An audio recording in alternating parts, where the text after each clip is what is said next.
tentang jawaban doa, ya. Yang terambil kita baca bersama dari Matius pasal yang ke-7. Kita buka Matius pasal yang ke-7 ayat yang ke-7 sampai yang ke-11, ya. Judulnya hal pengabulan doa. Firman Tuhan mengajar kita supaya kita apa? Berdoa. Karena firman Tuhan berkata, mintalah maka akan diberikan kepadamu, carilah maka kamu akan mendapat, ketuklah maka pintu akan dibukakan bagimu. Dan Tuhan berkata, karena setiap orang yang meminta dia akan menerima, dan setiap orang yang mencari dia akan mendapat, dan setiap orang yang mengetuk baginya pintu dibukakan. Nah, Tuhan kasih perumpamaan begini, adakah seorang daripadamu yang memberi batu kepada anaknya jika ia meminta roti? Kira-kira ada di sini anak kita minta roti kita kasih batu? Nggak ada.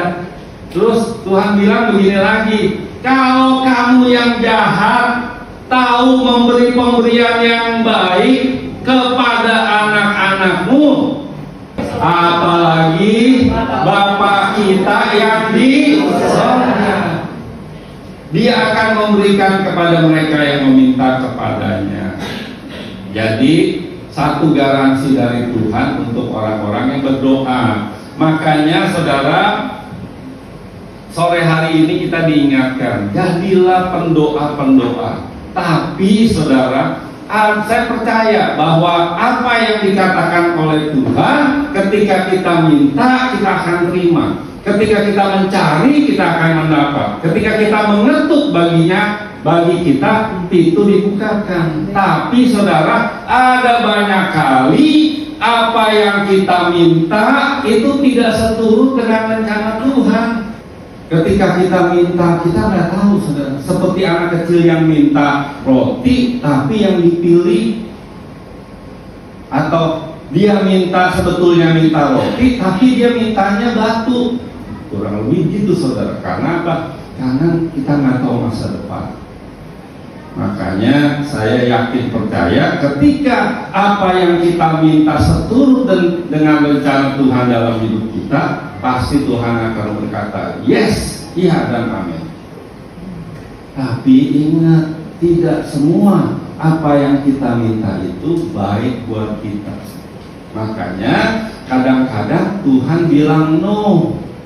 2 Korintus pasal 12 ayat 7 sampai 10, firman Tuhan berkata begini. Ini doa atau pernyataan dari Rasul Paulus, ya. Sudah 3 kali aku berseru, sudah 3 kali aku minta sama Tuhan, tetapi malah Tuhan menjawab kepada dia, cukuplah kasih karuniaku bagimu, sebab justru dalam kelemahanlah kuasaku menjadi sempurna. Ya, makanya begitu luar biasanya urapan Tuhan atas Rasul Paulus. Ya, dia bisa menginjil kemana-mana, saudara. Nggak ada penginjil yang sehebat Rasul Paulus. Ya, dia pergi ke banyak kota, menulis banyak surat, saudara.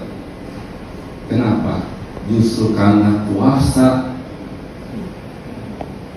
kelemahannya itu kuasa Tuhan menjadi sempurna. Justru karena dia nggak melihat, dia selalu mengandalkan Tuhan. Tuhan, jangan tinggalkan saya. Kurang lebih seperti itu. Ya, ada berapa banyak kali sama. Ya, mungkin di sini nggak ada, saudara. Justru kita menjadi orang yang terhilang ketika kita diberkati sama Tuhan. Nah, saudara, kita harus belajar. Yang kedua, bahwa kadang